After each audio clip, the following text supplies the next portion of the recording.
Recording in progress. Okay, so I don't know how many people know about the Panch Mahabhutas or the 5 great elements in Ayurveda. So according to Ayurveda, everything in the universe in different... Hi, sorry, can you hear me? Yes, Anita, just a moment. We will introduce you to the public. Just okay. Very, very short introduction. If you would like to remove the share screen just for 1 minute. So Sure. we will introduce you. Federica usually is doing our guest introduction. Vai, Fede. Ok, buonasera a tutti e benvenuti all'8ª puntata di Ladies in the Water, un ciclo di webinar divulgativi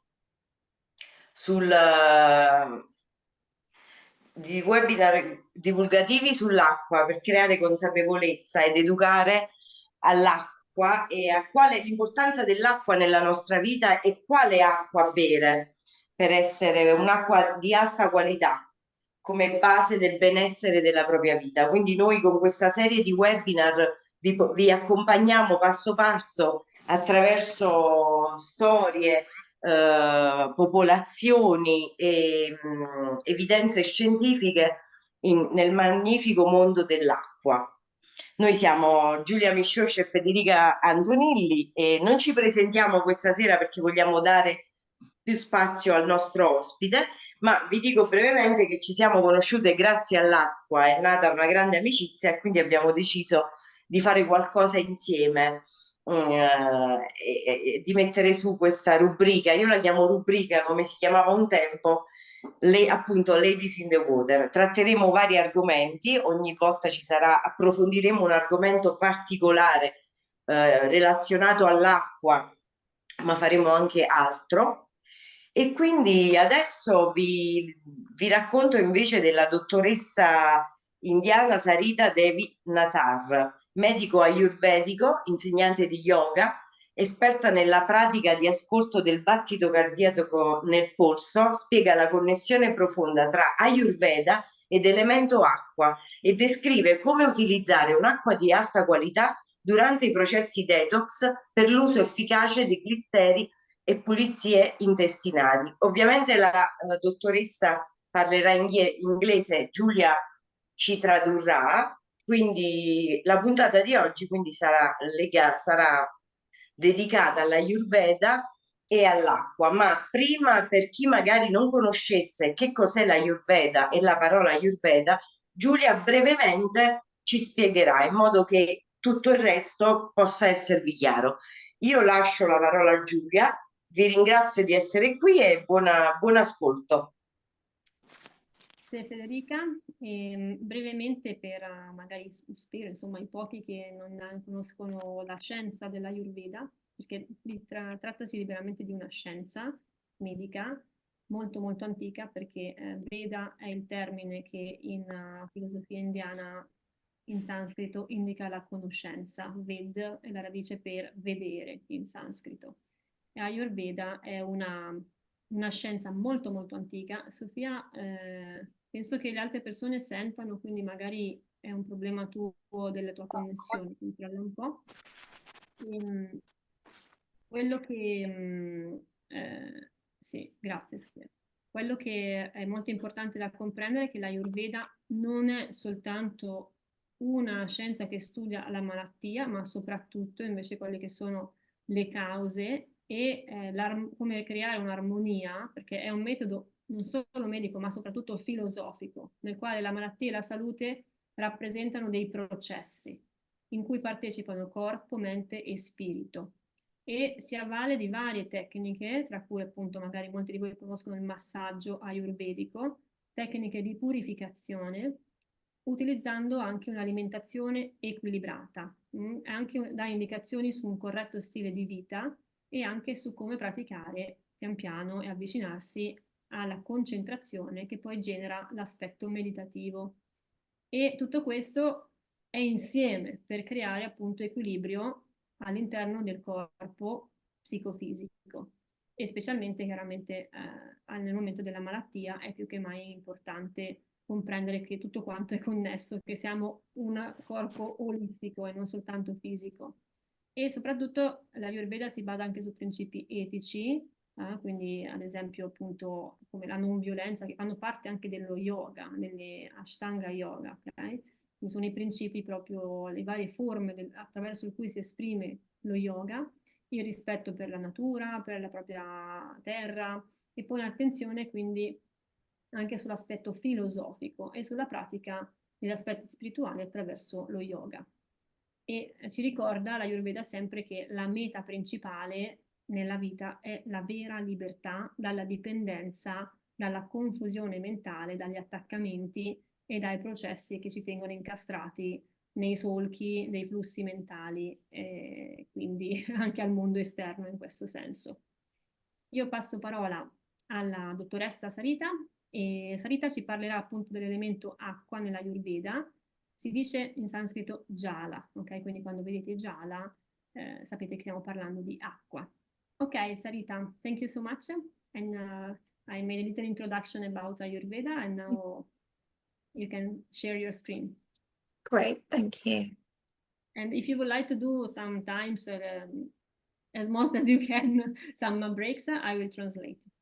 Yes, okay. So basically, I mean, I don't know quite how much you introduced, but I just want to go over what the principle of Ayurveda is, that everything in the universe is made up of 5 elements.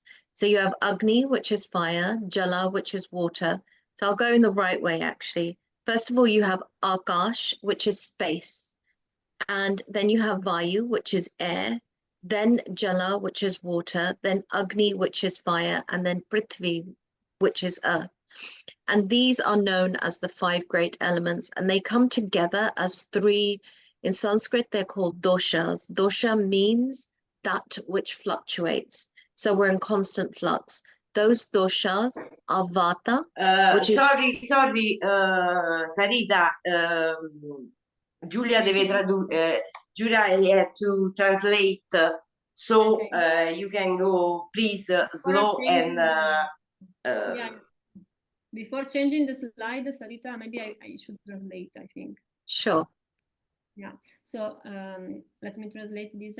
Nell'Ayurveda ci sono appunto i 5 elementi e nell'ordine appunto abbiamo Akash, lo spazio, Jala, come vi ho detto prima, l'acqua, Agni, il fuoco, Vayu, l'elemento aria e Prithvi, la terra. E questi elementi esistono come un tutt'uno, si suddividono, sono anche chiamati appunto, si suddividono nei dosha, che la dottoressa ha definito come ciò che fluttua, ok? Ciò che fluttua e si muove. Ok. So these come together as 3 doshas. Dosha means literally that which fluctuates. So vata is made up of the ether and air element. Pitta is made up of the fire and water element, and kapha is made up of the earth and water element. And these 3 doshas here, vata, pitta, kapha, govern different anatomical, physiological, and psychological functions in the body. Do you want to translate that? Yeah, thank you. Quindi i 3 dosha che l'Ayurveda riconosce, e ripeto, la traduzione di dosha è ciò che fluttua, che si muove, sono creati dalla combinazione, sono 3, vata, pitta e kapha, e sono creati dalla combinazione dei diversi elementi. Quindi come vedete appunto è facilmente comprensibile anche in italiano, la combinazione di etere, comunque spazio più aria, dà la tipologia vata. E così per il fuoco combinato con l'acqua la combinazione pitta e così via. E questi 3 dosha descrivono le combinazioni non solo fisiche ma proprio psicologiche e anatomiche, fisiologiche della persona. Ok. So basically we're keeping it very simple, but everyone has all 3 doshas within them. We all have all 5 elements, so all 3 doshas within them, and we're in constant flux. That your particular dosha, so you know, people have a predominance of 1 or 2, and this is determined at the time of conception depending which is most predominant in your parents and in the environment. So as I said, they govern different anatomical, physiological, and psychological functions. So Vata governs anything to do with movement in the body, the motor organs, the nervous system, the space between cells, movement.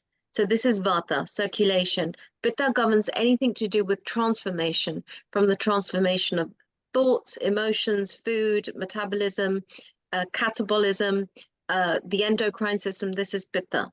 And then Kapha governs anything to do with solidity and unctuousness in the body. So the musculoskeletal system, the cerebral spinal fluid, the synovial fluid in the joints. So as I said, we're in constant flux with the age that we're in, with the seasons that we're going through, with the time of day, with how we're feeling, with what we're eating, everything. All right, so se mi dimentico qualcosa, chi capisce l'inglese mi aiuti, perché tante cose che sono dette in poco tempo. Allora, prima di tutto è importante capire che non è che ciascuno di noi ha soltanto uno di questi tre dosha, ma abbiamo in noi tutti e tre questi aspetti. Quello che accade è che al momento del concepimento, a seconda della predominanza dei dosha nei nostri genitori che ci hanno concepito, allora ereditiamo una predominanza magari di certi dosha, ma dipende proprio anche dal momento della nostra vita e comunque sono sempre fluttuanti. Di solito una persona ha in un certo momento specifico della vita la predominanza di alcuni dosha. E il dosha Vata è quello legato alla circolazione, quindi alla respirazione, alla circolazione sanguigna, tutto ciò che si muove nel nostro corpo. L'elemento Pitta, dove troviamo anche il fuoco non a caso, è proprio legato all'elemento della trasformazione nel nostro corpo, quindi alla digestione, alla trasformazione del cibo e tutto quello che riguarda proprio la scomposizione degli elementi che assimiliamo e la loro trasformazione. Mentre l'elemento Kapha è quello che riguarda la struttura solida del nostro corpo, quindi le ossa, le giunzioni, la muscolatura, la struttura solida del nostro corpo. E ricordiamoci appunto che questi elementi variano a seconda della nostra situazione psico-emotiva, fisica, fisiologica, quindi riguardano tutto l'aspetto complessivo del nostro essere e non solo l'aspetto fisiologico. All right, thank you. So this is very basic. They each then have 5 subtypes which govern different systems and things like that in the body, but we're not going to talk about that because then it's going to get all about Ayurveda and very complicated. So I'm going to change slides now. Is that okay? Yeah. So basically, talking about the qualities of the Jala Mahabhuta, the properties of the Jala, the water element in the body. In Ayurveda, it's seen as, the importance of hydration, cleansing and detoxification, lubrication, balance of doshas, and skin health. The first two are very, very important because we are primarily water. Water is also the cohesive element. It keeps things together. As I say, the cerebral spinal fluid, the synovial fluid in the joints is primarily water as well. Water is also the carrier, which carries different nutrients and oxygen into the cells. So this is, with the modern explanation of intracellular and extracellular water and Ayurveda is very similar. Do you want to translate that? So I won't say too much, and I think it's better that we as you can, if you can do some breaks, I can translate. Yeah. So come appunto dice la slide, le proprietà di Jala, l'elemento acqua, o Mahabhuta, il grande elemento, Maha. Come appunto diceva la dottoressa, l'acqua è veramente un grande elemento perché il nostro corpo è principalmente fatto di acqua, ecco perché è uno degli elementi per eccellenza all'interno della Ayurveda per i motivi che sono elencati. Dice principalmente i primi 3, l'idratazione perché l'acqua si preoccupa proprio di portare direttamente fino alle cellule l'ossigeno, quindi anche proprio per la respirazione e la pulizia e la detossificazione, quindi l'acqua come elemento che in maniera naturale rimuove le scorie. il mio livello è molto basso. Sorry, they're saying to me that my microphone is a bit... I can try to put the headphones just a moment.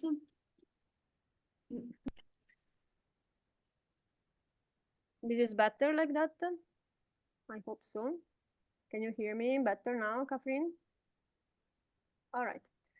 So, stavo dicendo in italiano, quindi la pulizia è la pratica proprio di disintossicazione del corpo, perché è un elemento che naturalmente rimuove le tossine e tutto ciò che è lo scarto prodotto dal nostro corpo e chiaramente supporta le funzioni dei reni, del sistema urinario, muovendo proprio come fluido all'esterno le impurità. E poi la lubrificazione, quindi un livello adeguato di acqua aiuta a lubrificare le articolazioni, i tessuti, gli organi. La maggior parte dei nostri organi, ricordiamoci, il cervello, sono tutti composti per la maggior parte di acqua.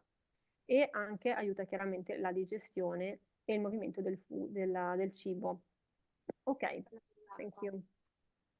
So, and also the quality of the water is very important. You know, in Ayurveda, in ancient systems, and not just in India, but I think all ancient systems, the elements were actually worshipped. So on the banks of the Ganga, for example, you know, that thousands of years, constant prayers and all of this going on. When we do the yagna, the fire worship, you know, we pray to the fire element, the prithvi, the earth element. So all of these elements are regarded as sacred, and the purity of them is really, really important. So if you want to... Yeah, this is very important, thank you. Questa è una parte molto importante, cioè nell'induismo, nelle pratiche proprio antiche, i 5 elementi sono onorati e vengono proprio divinizzati come qualcosa di sacro. E la cosa fondamentale quindi è che questi elementi, dice appunto, un esempio è le pratiche di preghiera presso il fiume Gange che si fanno in India. Il fiume Gange è davvero una madre per gli indiani, è un luogo sacro, e l'acqua, la sua acqua, è un luogo sacro, capace proprio di grandi trasformazioni e di grandi purificazioni. E stessa cosa per le preghiere che si fanno attraverso il fuoco, che è un altro elemento chiave, perché è l'elemento che trasforma, che connette la terra con il cielo. Nel Veda, proprio tutto il Veda è basato sull'elemento fuoco, sulle pratiche rituali attraverso il fuoco. Quindi è molto, molto importante in India anche, era molto chiaro questo in antichità, che questi elementi devono essere il più possibile puri, quindi trovare la massima qualità in questi elementi.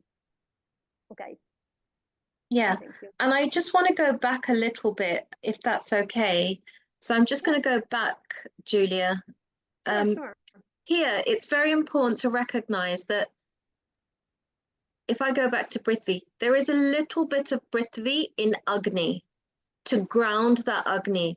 There is a little bit of Agni in Jala to make that Jala alive and digestible. There is a little bit of Jala in Akash and so forth. So all of one Mahabhuta has a little bit of the other elements in there as well. So it's very important to keep this in mind. All right, thank you so much, beautiful.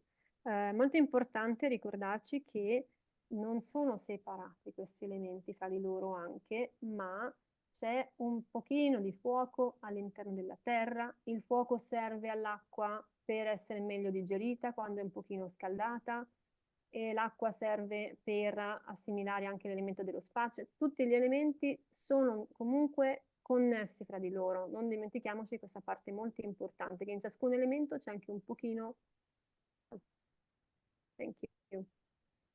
So I just want to come to here now. So this illustrates just how much water we have in the body and how essential, how much water we need.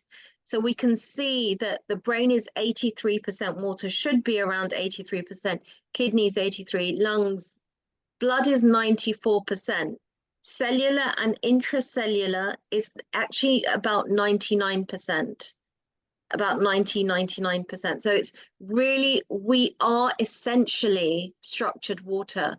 So the quality of the water we're drinking is paramount. It's very important. Quindi, riprendendo appunto quello che abbiamo detto prima, essendo che il nostro corpo per la maggior parte è composto di acqua, arrivando in alcuni casi proprio come nel sangue, le cellule del sangue arrivano fino al più del 90% di acqua, ma anche gli occhi, 95%, il cervello, tutti i nostri organi sono composti per la maggior parte di acqua. Ecco perché è veramente predominante prendersi cura della qualità dell'acqua che introduciamo nel nostro corpo. Okay, thank you. So when we talk about the right type of water, water needs to be living. It needs to be alive. So when water becomes stagnant or it becomes, and actually Ayurveda, and I haven't listed this, but Ayurveda talks about 13 different types of water. And when water is dead or stagnant, then it's not metabolized. Now, as I said when I went back, is that each Mahabhuta runs into the other. It's important for water to have a smaller molecular structure and to have Agni in there. Agni is the fire element, it's the metabolic process. And I feel that the molecular hydrogen in Kangen water is correlated with Agni. This is what allows it to digest, to penetrate the cell, to become that moving, detoxifying force within the water. That lightning strike is the Agni for the water. So it breaks it up, makes it more absorbable, and it allows that detoxification and the absorption and the oxygen in the cell. It allows all of that process to happen. All right, thank you. Allora, questo è un passaggio molto importante. Cosa vuol dire quindi un'acqua di qualità? Il parere della dottoressa è che un'acqua di qualità ci dice che addirittura nella Ayurveda sono elencati 13 diversi tipi di acqua, parlando proprio di diverse tipologie di acqua che esistono in natura, a partire dall'acqua stagnante e tutti i diversi livelli che attraversa l'acqua. Quello che accade è che l'acqua stagnante, questo è molto importante, l'acqua che è immobile, che non si muove, è un'acqua che non può essere metabolizzata dal nostro corpo. E quello che ci spiega la dottoressa è che il movimento dell'acqua che comunemente accade in natura è proprio quello che riesce a mantenere l'acqua viva e in questo modo anche mantiene una microstruttura molecolare nell'acqua e non invece come nell'acqua stagnante tutto il processo di attivazione molecolare viene rimosso.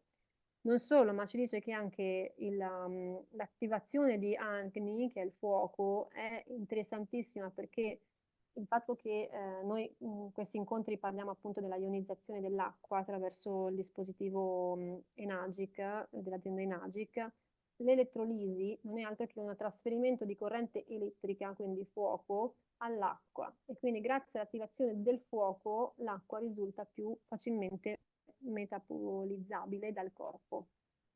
Grazie.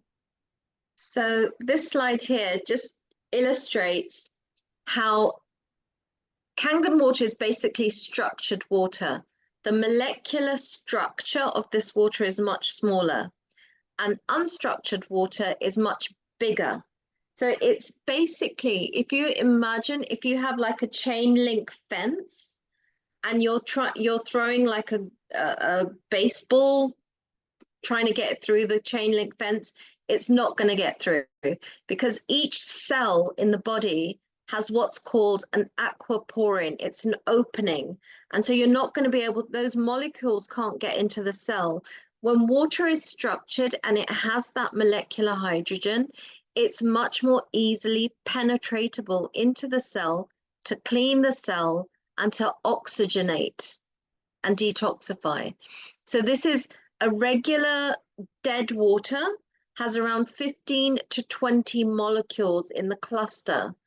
With Kangen, it has around 5 to 6 molecules. So you can see how small it is to easily penetrate. And again, this is, according to, I believe, and the correlation I see with Ayurveda, is that this is living water. This is when it's alive. It's got that Agni element, right? Right, yeah. Quindi quello che vediamo qui è la differenza struttura tra un'acqua viva e un'acqua invece stagnante o comunque in cui i processi di attivazione, appunto come li chiama la dottoressa, attraverso l'elemento fuoco che può arrivare dall'attrito, quindi dal movimento, oppure dall'attivazione moderna tramite processi di ionizzazione, quello che accade è che le molecole si comportano in maniera differente. In un'acqua stagnante, come vedete, le molecole sono formate, si aggregano, possiamo dire così, in gruppi più grossi e questo impedisce alle cellule, la cui membrana funziona proprio per assorbimento delle molecole, di assimilare le molecole dell'acqua, perché proprio letteralmente sono troppo grosse. Il corpo non riesce ad assimilarle, quindi l'idratazione non riesce a essere completa in questo modo. Mentre quando c'è un'acqua viva, il termine viva viene utilizzato per spiegare questa microstrutturazione delle molecole dell'acqua che risultano più facilmente assimilabili quindi dalla cellula e in questo modo l'acqua riesce a penetrare più in fretta attraverso la membrana cellulare. Quindi vediamo appunto la differenza tra la macromolecola, grandi gruppi di molecole, insomma 15-20 aggregati molecolari che possono esserci all'interno di un'acqua di rubinetto, contro invece la microstrutturazione di un'acqua viva. All right, thank you. See, it's said in the classical texts in Ayurveda, and I'm sure in all classical texts, that water is the source of life. Water is the source of life. Yet also, and this is where all the Panch Mahabhutas are very important, the first word in the Vedas, in the Rig Veda, is Agni. And nothing in life can transform without Agni, without the fire element. And this is the molecular hydrogen. All right. Quindi la dottoressa ci ricorda che la prima parola, il primo termine nominato nel Rig Veda, che è il Veda più antico in assoluto, quello più antico di tutti, il primo dei 4 Veda, è Agni, ovvero la parola fuoco. E questo ci ricorda appunto la dottoressa, significa proprio che nulla può essere trasformato senza il fuoco, cioè il fuoco è veramente l'elemento chiave. In questo senso, appunto, avere un'acqua viva è un'acqua proprio che si attiva attraverso l'elemento fuoco, attraverso l'interazione con l'elemento fuoco. E la presenza dell'idrogeno molecolare, secondo la dottoressa, è proprio da collegarsi alla presenza del fuoco. La presenza di idrogeno molecolare, che è un sottoprodotto della ionizzazione, è proprio da imputare a questa connessione tra fuoco e acqua. All right. I believe this structuring of the water is happening through the Agni element. Ok, quindi la sua ricerca l'ha portata a pensare che la microstrutturazione dell'acqua dipende proprio dall'interazione con l'elemento fuoco. So then we know about oxidative stress, right? We know about, not having enough water, not having bad foods, having stress in life, all of this, what this causes in the body. The things that it causes, from high blood pressure to heart problems to cancer to, so many multiple organ issues. Every disease is caused by oxidative stress in the body. If there's oxidative stress, this thickens the blood, water, nutrients can't permeate the cells, and this chronic, over a period of time, this causes chronic disease in the body. Quindi adesso arriviamo a parlare appunto di quali sono le cause, no, dei processi di malattia, e alla base c'è un processo che è quello dello stress ossidativo causato dalla presenza di radicali liberi che non sono compensati invece da un sufficiente processo di disintossicazione del corpo. Quindi tutta la parte delle tossine e dell'infiammazione si va ad accumulare e questo appunto genera poi processi man mano più importanti di infiammazioni croniche e di malattie degenerative. Questo appunto sappiamo, se non avete chiaro cosa sono i processi di stress ossidativo, poi magari potete fare delle domande, non lo stiamo spiegando adesso qui, però sono processi in cui avviene questo decadimento anche naturale, perché la nostra vita è comunque un processo mano a mano di stress ossidativo, ma deve rimanere entro un certo limite. Quando il processo invece diventa intensivo, allora ecco che si supera la soglia, il nostro corpo non riesce te la più procuro a con fare. una prolunga. Scusate, sorry. E questo provoca appunto a quel punto lì l'insorgere della condizione di infiammazione e di malattia. All right, Sarita, thank you.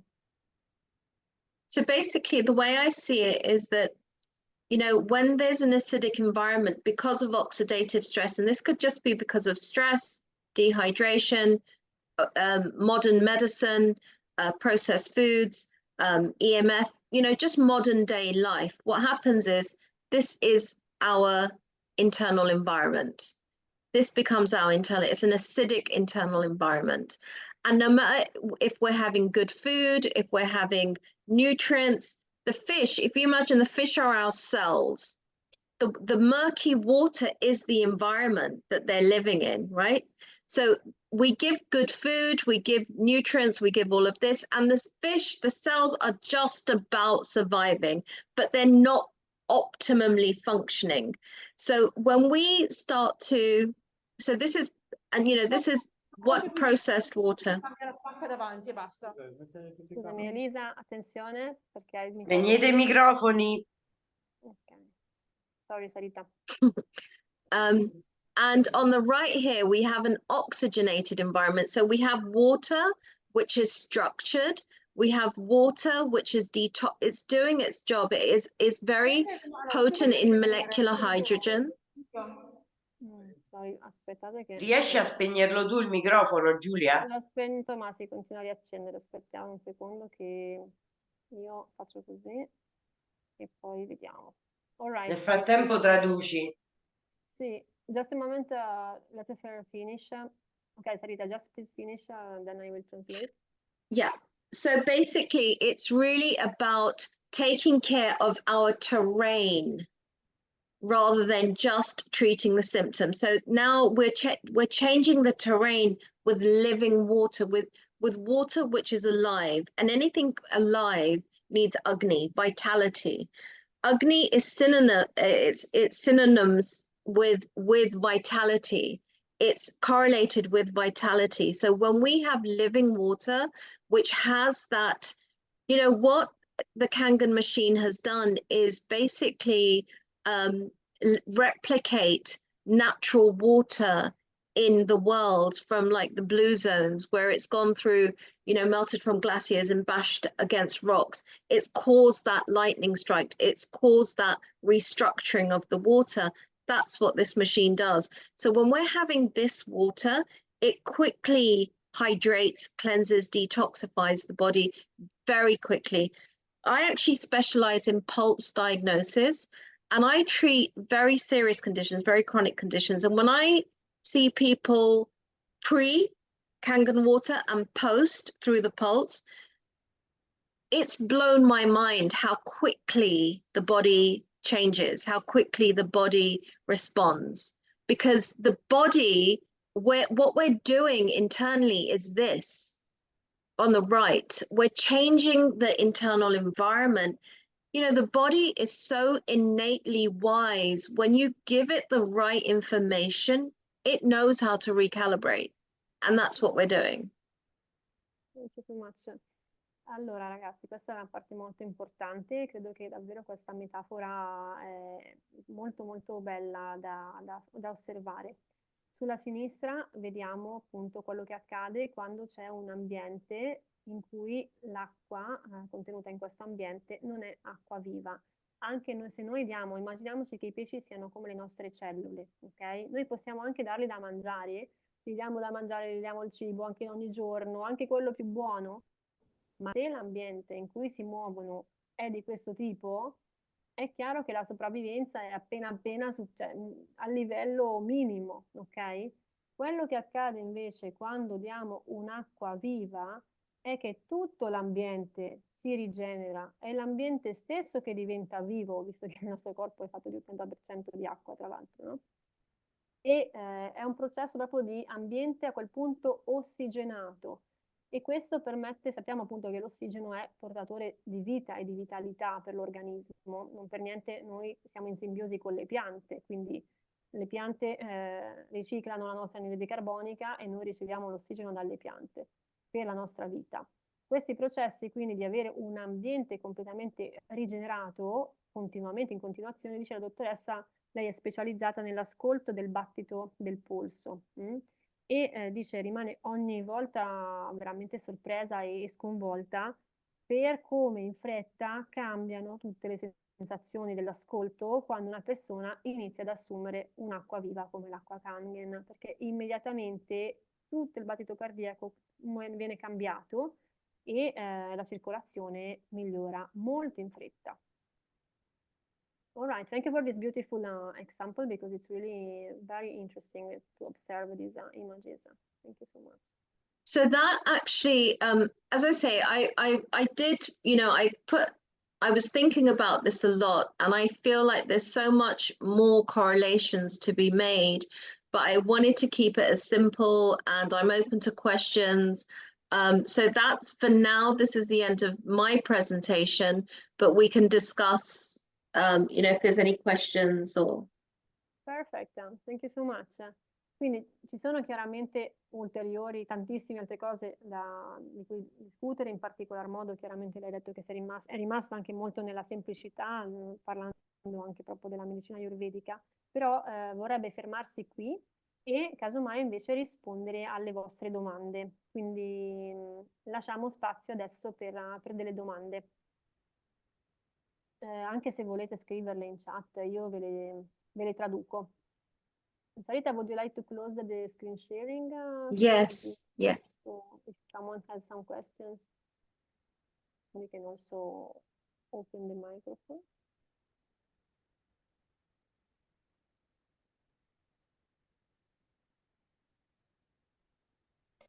So I have a question for the doctor. Mm-hmm. So why Kangen water instead of other water, other waters? Why Kangen water? Why Kangen? Why Kangen as an ionizer, or why Kangen compared to generally? Generally. Okay, basically what we're looking at is we need living water. So when you look at other waters, because they've remained stagnant, they've remained in, you know, when they're going through pipes and it's basically, this causes the molecular structure of the water to become very big. And we cannot absorb that. So most people, when you tell them to drink lots of water, they say they get full up, or they get like a water belly and they're swishing around. That water's actually not being absorbed. It's not hydrating very much. Kangen water is primarily because of the molecular structure, because of the ionization process that breaks the water down. It makes the clusters smaller, so it's much more easily penetrable. And because of the molecular structure, this is voltage, this is that Agni, this is what makes the water living and vital. And we need vitality. You know, even if you look at prana, life force or chi, this is the correlation given is vitality. According to Ayurveda, the sign of someone's health, the measure of someone's health is according to the quality of their Agni. Now, Agni doesn't just mean pitta, it also means what are we eating? What are we drinking? How vital, how much prana, how much life force does what we're eating, drinking, thinking, everything, how much does it contain? So Kangen water basically has a very high life force. This is why Kangen. Beautiful, thank you so much. Allora, la risposta appunto della dottoressa è ancora una volta riguardante la qualità dell'acqua, nel senso che un'acqua stagnante, come dicevamo prima, non ha più questo aspetto della vitalità che lei rappresenta nella correlazione tra l'elemento fuoco e l'elemento acqua. E che nella filosofia appunto indiana, nella Ayurveda, si parla anche proprio di prana come energia vitale, quella che viene chiamata anche chi per chi fa pratica invece di medicina cinese o giapponese. E quello che rappresenta la vitalità, viene detto appunto che c'è tanta più vitalità all'interno di una persona quanto più è alto anche l'elemento fuoco. Quindi la vitalità nella Ayurveda è connessa con l'elemento fuoco E questo appunto per spiegare come l'interazione fra elemento fuoco, quindi la ionizzazione attraverso la componente elettrica o in natura la frizione, l'attrito, la frantumazione insomma dell'acqua nelle cascate, nei vortici, permettono questa attivazione, questa vitalità e mantengono l'acqua viva. Quindi un'acqua che ha interagito con l'elemento fuoco è un'acqua di qualità. Thank you so much. It's really very interesting also for me because I studied, you know, I studied the yoga and Sanskrit and everything. So whatever you say for me, I'm learning more and I connect all my dots, no, you know. That's right. Very interesting also because prana is really connected with fire element and vitality in this sense. So absolutely, absolutely. It's you know, Agni, fire is the light of life. It's the vitality. So if water, if any of the elements are missing that element, then it's dead, right? So then it's not going to be vital. Quindi quando all'interno di ciascun elemento manca la componente del fuoco, è come se quell'elemento fosse spento, non fosse più vivo. Chiaro, Fede? Ti ha risposto? Sì, bellissimo, bellissimo e chiarissimo. Spero che tutti abbiano compreso perché Kangen. Thank you. Allora, there is a question inside the chat from Antonio. Antonio is asking how we can try and we can give a test to the water that every day we are drinking. Sorry, what was that question? How in our everyday life we can test the water that we are drinking in order to compare, to understand if it's a wonderful question. Very good question. So there's something called an ORP meter. And this is an oxidative reduction potential meter, which can I share the screen again? This is a deeper presentation I actually do on Kangen Water, and I can share something with you. Sure, sure. So where are we?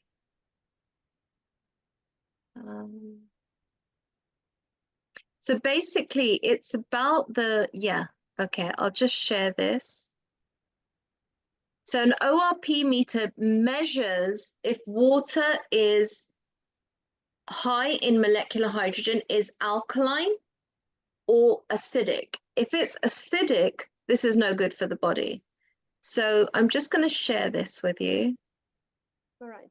Quindi dice la dottoressa, questo appunto in particolar modo per il nostro amico Antonio che ha fatto la domanda, che esistono degli strumenti oggigiorno moderni per misurare la vitalità dell'acqua e in particolar modo appunto lo strumento si chiama ORP, il misuratore in italiano si dice del potenziale di ossido-riduzione. Il potenziale di ossido-riduzione è un indicatore appunto di quanto un'acqua sia effettivamente vitale e quanto sia quanto a lungo abbia effettivamente interagito con l'elemento fuoco. Yeah. I think I just need to make sure that you can hear the share sound. Yeah. Okay. ORP meter. It literally measures a liquid's potential to reduce oxidation. The more positive a reading, the more oxidizing or inflammatory the liquid is. The more negative the reading, the more anti-inflammatory, anti-oxidizing, and ultimately anti-aging the liquid is. So let's see what we can learn about these liquids. We have Sprite here. And if I take this ORP meter, we can see instantly the number is a positive, highly oxidating liquid in the 400s. We know we're not supposed to drink pop. It's so unhealthy for us. This is just another reason why not to. We'll move over to the Gatorade. This is similar to our Propels, our sports drinks, Powerade. This is also in the 400s. Sometimes we see these numbers creeping up closer to 500. Let's see what our high pH alkalized water looks like. Instantly, we've dropped to a negative reading. It's in the minus 600s. And this water's been sitting out for a little bit. When it's fresh out of my tap, it's probably closer to around the minus 700s. This is an ORP meter. Sorry, I just wanted to pause that. The reason I wanted to show you this is because this basically shows, the question was, how do we measure? And an ORP meter is a great way to measure it. Also, if you don't want to get an ORP meter, you know, just when you take certain drinks, if you feel very bloated or if you feel less hydrated rather, because carbonated drinks are going to make you feel less hydrated. Over a long period of time, what happens is that this acidifies the blood. It causes further oxidative stress. So you'll feel lethargic, you won't feel hydrated, there's no energy. But when you start drinking Kangen water regularly, you actually feel very energized. So I'm just gonna, do you want to finish the video? Is everyone okay with that? All right, let me translate the first part. So, quindi quello che appunto adesso vediamo, siccome la domanda era come misurare, no? La risposta è con gli strumenti di misura, e questo è uno strumento di misura che misura appunto quanto un'acqua è effettivamente vitale e capace di idratare il corpo. Quello che accade appunto è che quando noi ci nutriamo con bevande che sono prevalentemente acide, come appunto ho visto negli esempi nel video, anche tutte le varie bevande per lo sport, eccetera, eccetera, sono tutte con alta componente di anidride carbonica, e questo le rende acide. Alla lunga quello che accade è che pian piano anche il nostro sangue si abitua a una condizione maggiore di acidità, e questo non aiuta per niente lo stress ossidativo che produce acidità nel corpo. Mentre invece quando utilizziamo un'acqua che ha questo potenziale di ossido-riduzione negativo, come vedete appunto, avete visto prima nel video, quando il potenziale ORP è negativo, allora un'acqua è fortemente antiossidante e ha proprietà proprio rigenerative ed energizzanti per il corpo. Quello che dice la dottoressa è che basta poco tempo di assunzione dell'acqua Kangen che già le persone solitamente sentono subito riattivarsi l'energia all'interno del corpo. Finiamo di vedere il video adesso. Yes, Sarita, we can finish if you want the video. Yeah.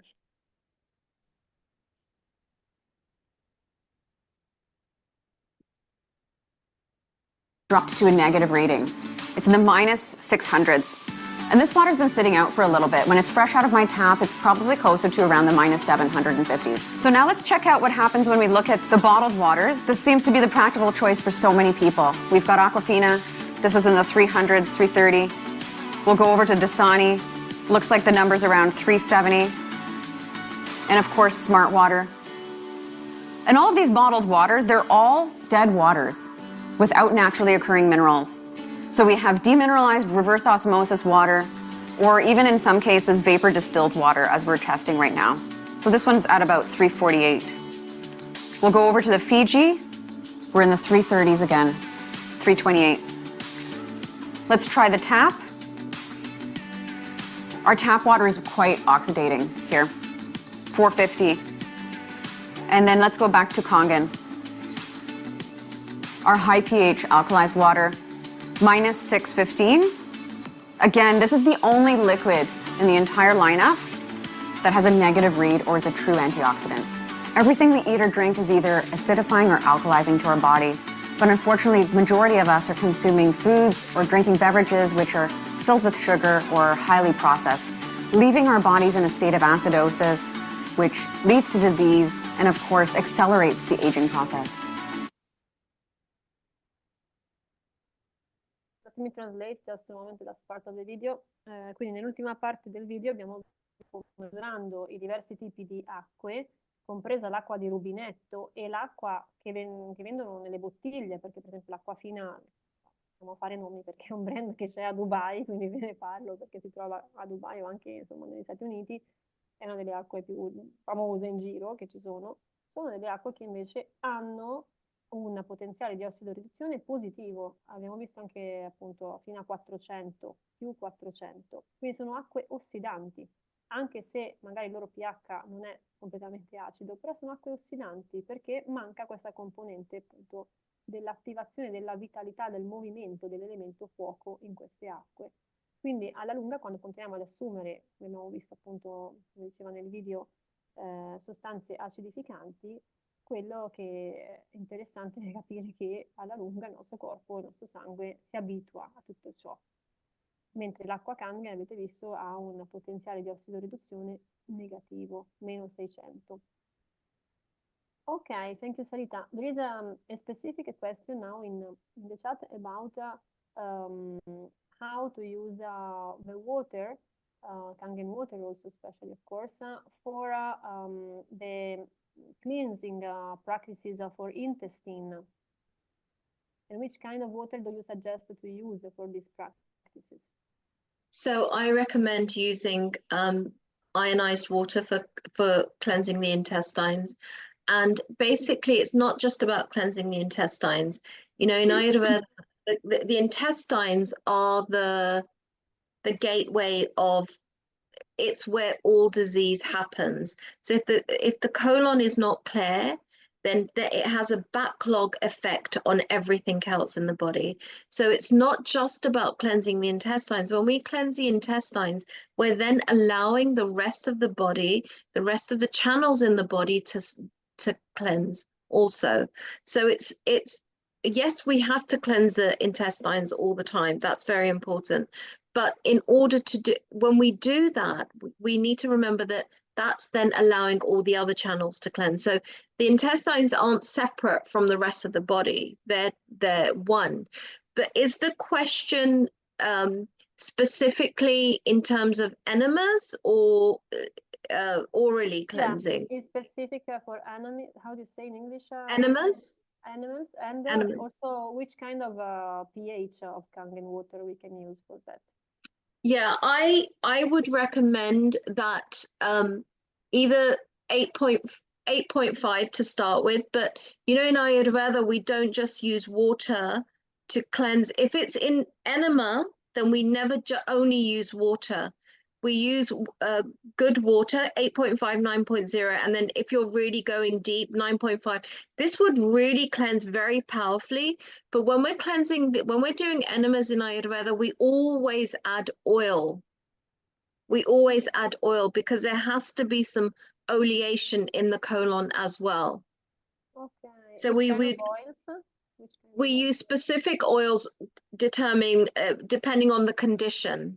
So if it's a degenerative condition, we use more strengthening oils like Balda, like Mahanarayan. If it's for example like a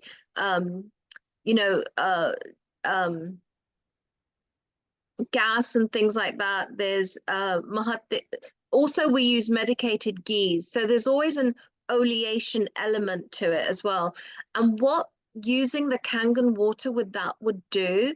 And also the thing is that I want to say that, you know, it's important to use clean water, but the enema in Ayurveda also has to be just slightly above body temperature. It shouldn't be cold because that will cause the colon to seize up.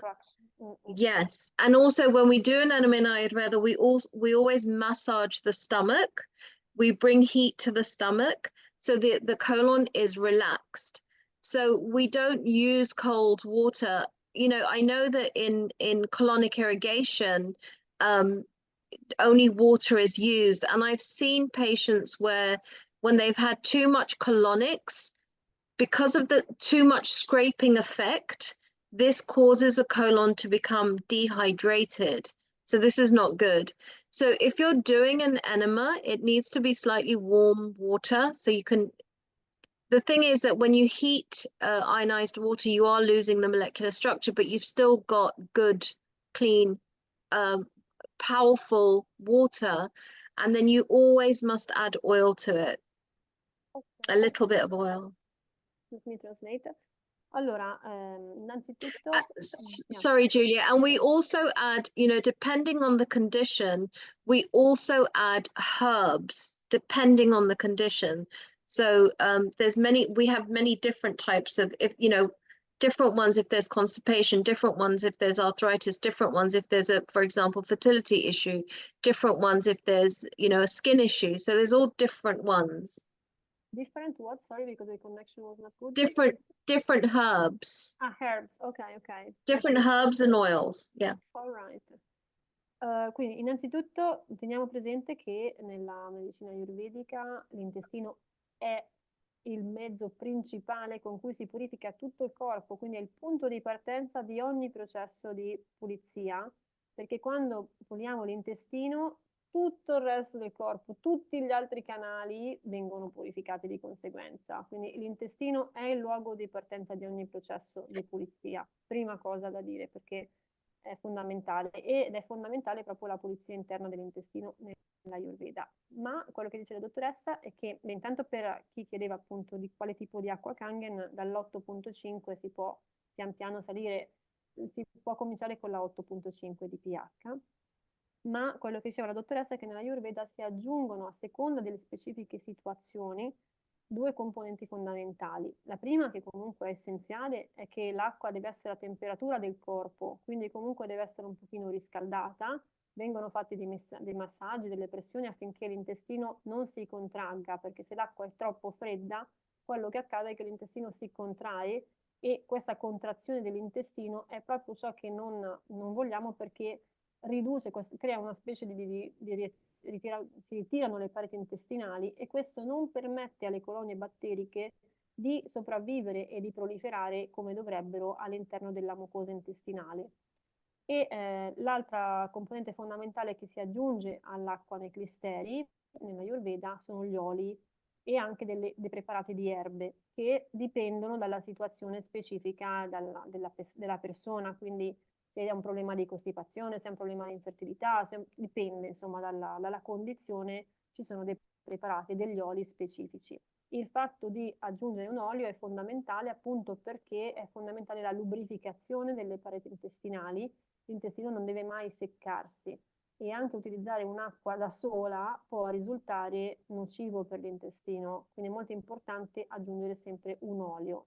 Dice la dottoressa, magari si perde la componente della ionizzazione, perché a quel punto passiamo un'altra componente insieme all'acqua, però chiaramente usare un'acqua di qualità in principio insieme all'olio è essenziale. Spero di aver tradotto tutto, è una parte molto interessante, grazie per chi ha fatto la domanda. Thank you. Does that answer that person's question? Sorry? Does that answer the question? Cristina, ha risposto alla tua domanda? Sei soddisfatta della risposta? Cristina? Sì, grazie. Perfetto. Giulia, magari invece col caffè, se vuoi chiedere se può... Sì. Grazie. Sì. Yes, Sarita, thank you so much. She's also asking because someone is using coffee for doing the enema. What do you think about that? Coffee is very heating, and over a long period of time, I've seen coffee enemas, and coffee is very heating and very dehydrating for the colon. So it's not good long term. It's very scraping. It's very strong. So I know people who, they had cancer and they went to the Gerson therapy center in Mexico, and then they had to come to the center in Mumbai, my teacher's clinic in India, because the colon had become very dry. So coffee enemas long term are not good. And, to be honest, what I feel and what I've seen is that when you're taking Kangen water, because that's working on a cellular level throughout the body, this is cleansing the colon. Yeah, I understand. Quindi, allora, attenzione con il clistero e il caffè. La dottoressa spiega che il caffè è un elemento che espande molto calore nel corpo, che porta calore e disidrata, quindi la cosa fondamentale è non utilizzarlo per lungo periodo. E racconta anche di come appunto ha avuto parecchi pazienti nella clinica ayurvedica in India con cui collabora, che sono arrivati da terapie antitumorali in cui si facevano proprio pulizia al colon a lungo periodo con il caffè, con un intestino completamente disidratato. Quindi va bene, ma non a lungo termine, perché può portare appunto a processi di profonda disidratazione e trasmettere troppo calore al corpo. Ok, thank you. Sorry, Giulia, I was just going to say as well that coffee enemas, again, with any enema, it depends on the condition and it depends on the person's constitution. So if the person is very big guffer build and strong, you can do maybe a few more coffee enemas depending on the condition. But I wouldn't recommend coffee enemas too many of them in today's world, because we're all so stressed out. We've got high pitta, we've got, you know, oftentimes a lot of stress in the body, and this increases. Coffee is very hot, it's very pitta, so it's very scraping, it's too strong. And a lot of us are carrying a lot of anxiety in the solar plexus, so it would long term aggravate that. Ok, quindi il caffè, attenzione appunto perché è un elemento caldo che scalda, ripete, e attenzione perché comunque il clistere è assolutamente specifico e su misura per la persona e dipende proprio anche dalle condizioni fisiche di quella persona, non si può dare a tutti lo stesso tipo di clistere. Gli oli da utilizzare e il pH, abbiamo già detto Anna, che sono 8,5 come partenza, e gli oli dipendono dalla situazione della persona, a seconda della componente infiammatoria che ha, quindi non c'è un tipo di ricetta uguale per tutti. E il caffè dice gratta proprio le pareti dell'intestino, ha questa componente proprio di attrito che alla lunga può risultare molto pericolosa. Dipende sempre dalla persona, ovviamente dalla condizione della persona, però la dottoressa dice di stare molto molto attenti. And other questions about this enema, like if you use herbs, because some people are using herbs, which kind of herbs you can recommend? Again, it depends. I think safe herbs, like Western herbs to use, are like slippery elm. I wouldn't, it depends, you know, chamomile is a very good one because it's relaxing if there's constipation, things like this. And in Ayurveda, we use it according to the specific constitution and the specific constitution and condition. So if I was just as a general enema, then I would just use oils with, for example, Mahatikta Grut, a little bit of, in different ratios, Balda oil, Mahanarayan oil, and Medyagrut, which is for these are medicated ghees for the mind as well. So you know, we're calming the nervous system, we're calming the mind, you know, increasing serotonin because the second brain is in the gut, right? So if it's just a general enema, but we're moving away from water here, so yeah. the enemas come in when the condition has been determined. You don't want to just start giving enemas for no reason. And actually in Ayurveda, you know, when you really understand Ayurveda, we have something called panchkarma, which is a very deep detoxification process in Ayurveda.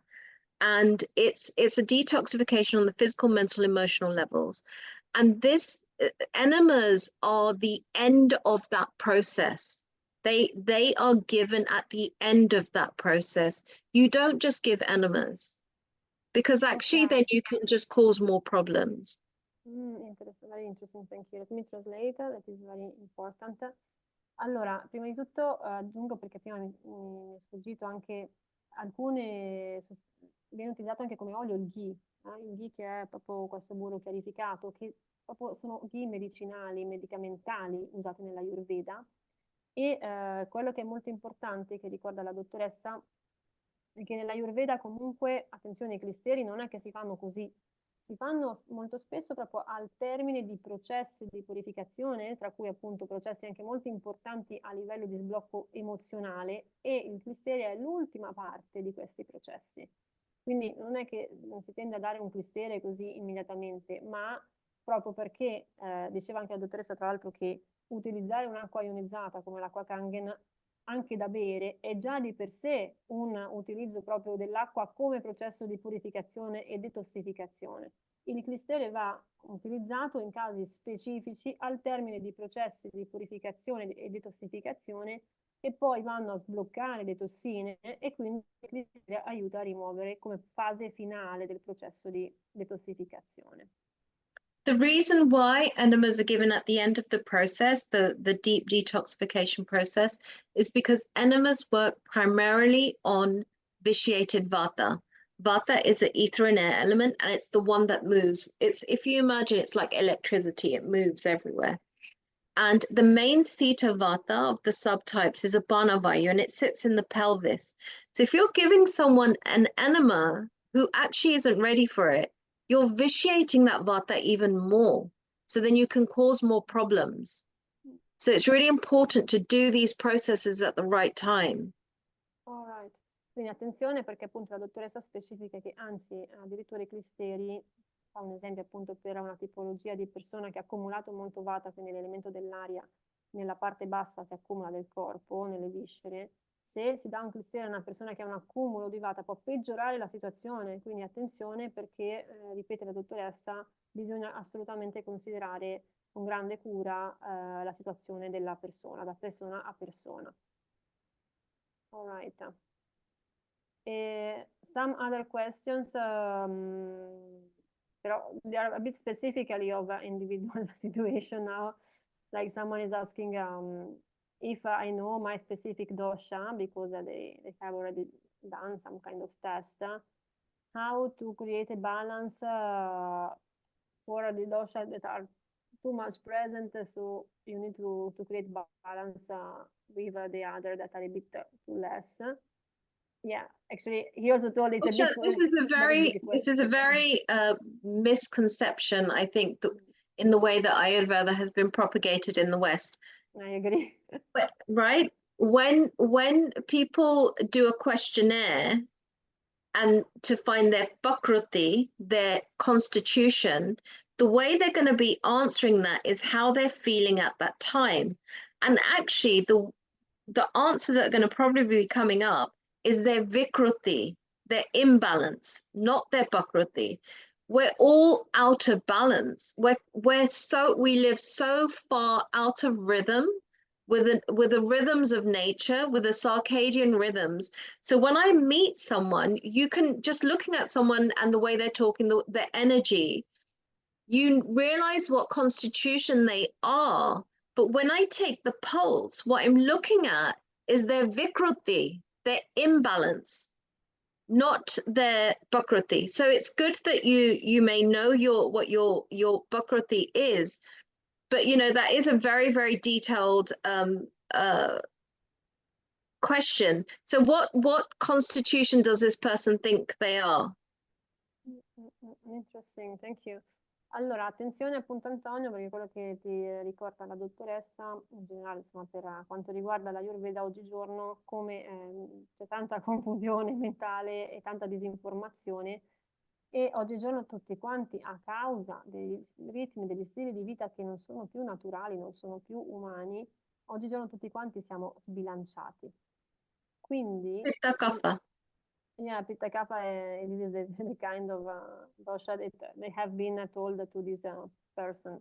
Pitta Kapha is a very good dosha. It's a very rare dosha, actually. Pitta Kapha people make very good leaders because they have the focus of Pitta, the studiousness of Pitta, but they also have the compassion of Kapha. And these people tend to have actually very strong constitutions. They can sustain a lot. I had one patient who came and he was very serene, and he's a businessman, and he travels, and I mean flies, up to 10 times a month. And when I took his pulse, he had a complete Vata vitiation because of the flying. If that was another constitution, he would not be able to sustain what he was doing. So Pitta Kapha people tend to be very, very strong. They can do more than other constitutions. They should be in leader roles because they have the studiousness and they have the nurture and the care and the compassion of the Kapha element as well. In terms of diet, they need more movement, but they need also, because Pitta predominant people, and it depends on what the ratio is, they need to balance the competitiveness with something very serene and non-competitive. Does that answer the question very briefly? Yeah, let me translate because also I didn't translate all of what you told before. Oh, sorry. No worries. Quindi attenzione, appunto diceva la dottoressa che oggigiorno nell'Ayurveda quello che si tende a fare appunto sono questi test che in realtà non dicono quella che è la nostra componente predominante davvero dei dosha, ma semmai il nostro sbilanciamento, perché come dicevamo difficilmente abbiamo una vita armoniosa e bilanciata all'interno di una società un po' degenerata come oggi. E quello che accade invece misurando con il battito del polso è una individuazione più accurata proprio della componente dei dosha della persona, e in questo senso dice è molto interessante capire anche, parlava appunto della combinazione pitta-kapha, visto che Anna e anche Antonio hanno scritto lo stesso tipo di combinazione, che sono persone, poi dipende anche dalla quantità dell'elemento pitta chiaramente, portate per la leadership con una forte costituzione, e hanno perché per la leadership? Perché per la leadership, ci ricorda la dottoressa che è bellissimo, che è fondamentale avere una combinazione di grande energia unite alla componente della compassione, che è l'elemento kapha. Queste due componenti unite assieme permettono veramente a una persona di avere la leadership, altrimenti se sei un leader competitivo non sei un leader, non sei un buon leader. E diceva che aveva un paziente proprio che aveva una vita molto movimentata e passava almeno 10 volte avanti e indietro in viaggi in aereo ogni mese, ma avendo questa costituzione molto forte data dalla combinazione pitta-kapha era in grado di sostenere tutto ciò molto bene, mentre altre persone non sarebbero mai in grado di sostenere questo tipo di vita senza scaricarsi energeticamente. E lei ogni volta le misurava il polso e appunto notava questa facilità con cui lui chiaramente compensava tutto questo, avendo però una componente di base pitta-kapha. Janine raised the hand so she can do the question. Yes, I was so surprised to hear you talk about the coffee enema situation, and I was wondering if you could share what a symptom would be if it was hurting our bodies, because I've been doing one every day of the week for the last 4 years since my breast cancer was treated in Mexico, and I feel really healthy. So I'm just wondering if there's a side effect that we would see or feel to know that it was dehydrating our colon. So what you would feel is constipation, and the thing is that you're counterbalancing that, Janine, because I know you take 11.0, a liter of it, and you're also taking a lot of Kangen water. So you would be counterbalancing that. But if someone wasn't taking the water, what they would feel is they would become quite emaciated because absorption would be affected, and also they would have stomach cramps, they would have dry stool, they would feel very dehydrated, they would have probably, and if it's chronic, it would start going up to indigestion, acidity, all of this. Okay. Thank you. Yeah, but the fact that you're taking the water, you know, because the water is so unctuous, it's so penetrative. So I imagine it's counterbalancing that. But I wouldn't recommend, I wouldn't recommend it daily. And I don't think you need the coffee enemas. You're taking a lot of water, so. I don't do the 11.5 anymore because I don't have cancer anymore. I only did it when I had cancer. Okay. So I just do actually Monday through Friday, I do the coffee enemas every day. Okay. And I use the 9.5 water. I lay on a particular side, and I've never had any side effects. It's very costly to do, 30 a month. Yeah. I was told that was good for me and I needed it. And so, but I appreciate you sharing that, because I probably will, now knowing that, I will take less. Yeah. I mean, I think that you probably, if you're not feeling any of those symptoms, it's because of the 9.5 and because of the awareness that you've accumulated about health and other things you may be doing. But definitely it will, if you're not doing any of that, it's going to increase and fire up your body, because coffee is very heating and drying and, scraping. So it's going to dehydrate. It's too strong. Yeah. Okay. Well, thank you so much for sharing that. Thank you. Let me translate a little bit, then I give the word to Catherine in this moment. Allora, la domanda che è stata fatta appunto da Janine è che lei, avendo vissuto l'esperienza del cancro e avendo appunto vissuto la guarigione grazie all'elemento acqua e all'assunzione dell'acqua Kangen, chiede, perché nella clinica in cui è stata le consigliavano questo clissere al caffè che tuttora lei fa, e tutti i giorni, dal lunedì al venerdì, con 2 giorni di pausa. E la dottoressa sottolineava che il caffè è scaldante, disidratante e graffia, comunque disidrata proprio le mucose intestinali.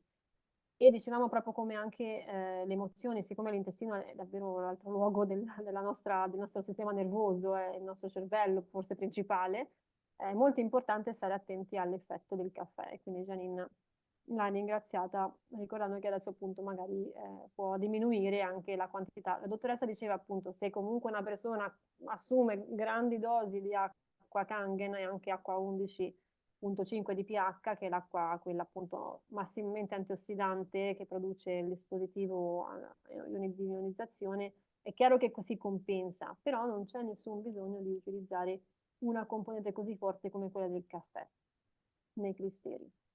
Okay, Catherine has, I think we can do the last question. So it's already 20 past 10. Usually we also finish a little bit before, but I can understand it's very interesting. So Catherine, please, if you would like to. Yes, hello. Thank you, Dr. Sarita, for the explanation. They are fantastic. I'm quite new to this aqua Kangen, but is there a kind of pH according to our prakriti, to our dosha? Very good question. No, you know, we all have all the as I say, the Panch Mahabhutas, the 5 elements within us. And basically you start, what I noticed when we first got our machine, you start at 8.5 and you take it according to the protocol given. You don't take it with food, because the only place in the body that needs to be acidic is the stomach in order to digest food. So you don't take it when you're eating food. You take 7.0 when you're taking food. What I've noticed is that depending on your prakruti, like my husband is more pitta than I am. So I could move up to the 9.0 faster than he could. I could move up to the 9.5 faster than he could. And when he tried to go at the pace that I was going at, his body started to detoxify too quickly. So he came up in pimples and all of this. So he had to stay on a lower pH for longer to allow his body to detoxify more gently. So that's the only thing I will say in terms of constitution, in terms of prakruti, and in terms of your predominant dosha, is that if you're pitta predominant, or if you find that there's more toxins in the body, that you will need to go a bit more slowly in terms of how you go up the pHs, because you don't want your body to detoxify too quickly, because you get the symptoms of that. So it's just about listening to the body, and there are certain symptoms of die-off, you know, feeling headachy, feeling constipation or runny stools, or acne coming out. You know, these are symptoms. So you just go back down to you know, the level that you're at. That's the only thing. But there's no, and also if you're dealing with a chronic condition, there is a certain amount of water that you take, certain amount of liters per your body weight in pounds. That's the other thing. That's not to do with constitution, that's more to do with your body weight, how much your body really needs to allow that therapeutic effect to happen. Okay. Thank you. Thank Traduco un you. attimo, Catherine. Se mi dimentico qualcosa aiutami, visto che anche tu capisci molto bene l'inglese. Allora, molto interessante la tua domanda, e quello che sottolinea la dottoressa è che c'è sicuramente lo stomaco, che è il luogo in cui è importante mantenere l'acidità, e quindi ovviamente questo tipo di acqua con pH elevato, insomma 8.5, 9.5, è sconsigliabile da seminare durante i pasti, perché è il momento in cui lo stomaco deve rimanere acido per la digestione, quindi si consiglia almeno di aspettare un 30 minuti minimo dopo il pasto per assumere un'acqua di pH elevato, e durante i pasti, se proprio c'è bisogno, di prendere un'acqua di pH 7. E inoltre ricorda come, a seconda delle nostre componenti proprio di dosha, a seconda per esempio di se ad esempio l'elemento pitta, chi ha un elemento pitta, è molto interessante perché dice suo marito ha una componente pitta predominante rispetto a lei, quindi lei riesce più in fretta a passare da un pH 7 a un pH 9.5, mentre suo marito invece, se affretta troppo questo passaggio a acque più alcaline, la reazione del corpo è una detossificazione troppo forte, troppo rapida, e che quindi può provocare dei rash cutanei, dei foruncoli, crampi, mal di testa, gonfiamento, appunto, parlavamo anche forse con Cristina, si gonfiano gli arti, le mani, perché magari il processo è un po' troppo affrettato, in quanto la tipologia dell'elemento del dosha è una tipologia piuttosto veloce, quindi con questa componente molto rapida, e quindi è consigliabile invece procedere più gradualmente, in questo caso nel processo di disintossicazione del corpo. E inoltre c'è anche un livello consigliato di quantità di acqua da assumere, che dipende proprio dal proprio peso corporeo e insomma, che va a bilanciare proprio la nostra massa corporea. All right.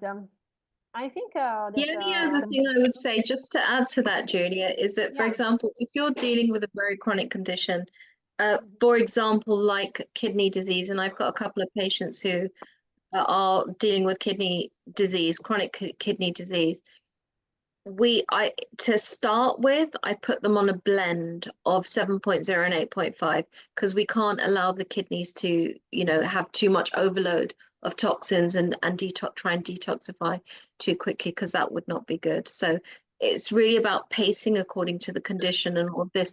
But if you're generally healthy, then it's just about listening to your body. Yeah, of course. Ok, l'ultima cosa che voglio aggiungere, la dottoressa, in casi di infiammazioni croniche, ad esempio ai reni, è molto importante stare particolarmente attenti, quindi lei cosa fa? Di solito consiglia alle persone di prendere una miscela di acqua 7 e 8.5, cercando appunto di non sovraccaricare i reni, perché se c'è già una condizione di sovraccarico, il processo di disintossicazione non può essere assolutamente rapido, ma deve essere graduale. Quindi è importante stare molto attenti in questo caso e magari cominciare con una combinazione di acqua 7 e acqua 8.5 di pH.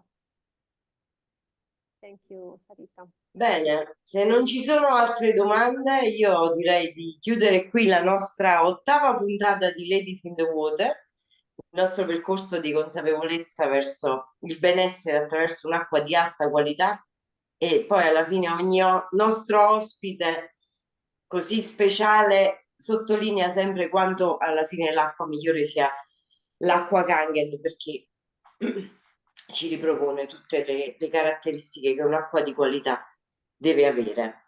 Detto ciò, vi ricordo che il nostro appuntamento è bisettimanale, di domenica, ogni 2 settimane, di domenica, sempre alle ore 18, sempre su Zoom, eccezionalmente, visti gli impegni. Il prossimo sarà ancora lunedì probabilmente, perché però, visto che il prossimo ospite, la domenica, grazie Giulia, visto che anche il nostro ospite ha esigenze particolari, anche la prossima puntata sarà di lunedì. Quindi avremo un altro ospite speciale e continueremo a divulgare queste bellissime informazioni. Io purtroppo ho avuto problemi di audio, mi sentivo tutti bassissimi, e tra l'altro chiedo venia perché non ho letto tutta la biografia della dottoressa, perché all'improvviso mi sono spariti gli appunti, ma nel link di invito che vi ho mandato li ritrovate. Per qualsiasi informazione aggiuntiva contattate chi vi ha invitato, o me e Giulia. Io vi auguro una buona serata. Thank you very very much, Sarita. Thank you. I think You're we very can welcome. say thank you to Dr. Sarita for her kindness. Very welcome. Really, I felt precious testimonial of her experience, a very long experience and very deep experience, because I really feel her sensitiveness as a human being, first of all.